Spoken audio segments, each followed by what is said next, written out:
Okay, so this is new. In Chem 1201, we didn't talk about partial pressures last year. So every gas that is in a mixture exerts its own individual pressure on the walls of that container. So notice it's a mixture. It's not reacting. So right here you can see the different gases in this mixture, the different molecules. We say the total pressure of this mixture is 15 atm. Well, these larger molecules are exerting a pressure, and these smaller molecules are exerting a pressure, and they don't have to be the same. So if we only look at the smaller molecules, we're calling that gas A, they exert a pressure of 10 atm. If we only look at the larger molecules, gas B, they exert a pressure of 5 atm. So do you see the relationship? A has 10 atm pressure, B has 5 atm, the total is 15. So partial pressures of individual gases always add up to the total pressure of the mixture, which is what this is saying right here. If we had 3 gases in this mixture, then the total would equal the pressure of A plus the pressure of B plus the pressure of C. If we had 10 gases, you would do it for all 10, add them up, and you would get the total pressure. So this is a formula that you need to be familiar with, that you need to recognize and use. At the end, we will write down all the formulas that you're responsible for, but this is a new one. Hopefully it makes sense. This is a good visual to reference. Right? And so here it is again. You're taking all the collisions that are forming the pressures, adding them together, and then you get total pressure. Okay, so there are other ways to find partial pressure.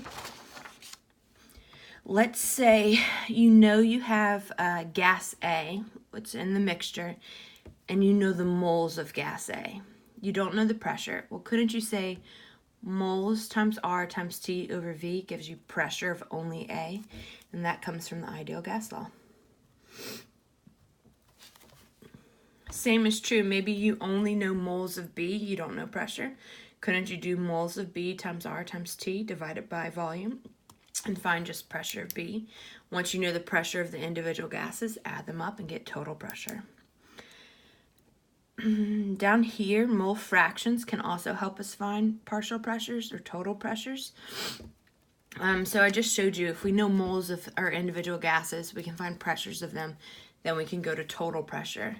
So mole fraction is just looking at exactly that, the fraction of a mole in a whole sample. So right here, if you look at this drawing, move it over. B are the 2 gas molecules together. So we have 5 of those, right? So if I wanted to know mole fraction of B, I would say I have 5 moles over, and then you always want to put it over the total moles. 1, 2, 3, 4, 5, 6, 7, 8. And that would give me mole fraction, which is represented by X of B. If I wanted to know mole fraction of A, I have 1, 2, 3, and then you put that over the total, and then that would give you mole fraction of A. The way to check yourself, did I do this right? Add them up after you get your answers. You should always equal 1. If you know mole fraction of B, right, you can just multiply that by total pressure if that's given, and now you'll know pressure of A. Right? It's just saying the fraction of moles that are B times the total pressure shouldn't give you this pressure of A. Will be here. And same with A. If you know mole fraction of A times total pressure, should give you partial pressure of A. So let's see. I'm going to do some of these problems in the skills. So again, if you want to read through the notes and look at how he works them out, that's fine. I'm just going to skip over and do the new ones with you later. All right, I'll stop there and go on to the next part.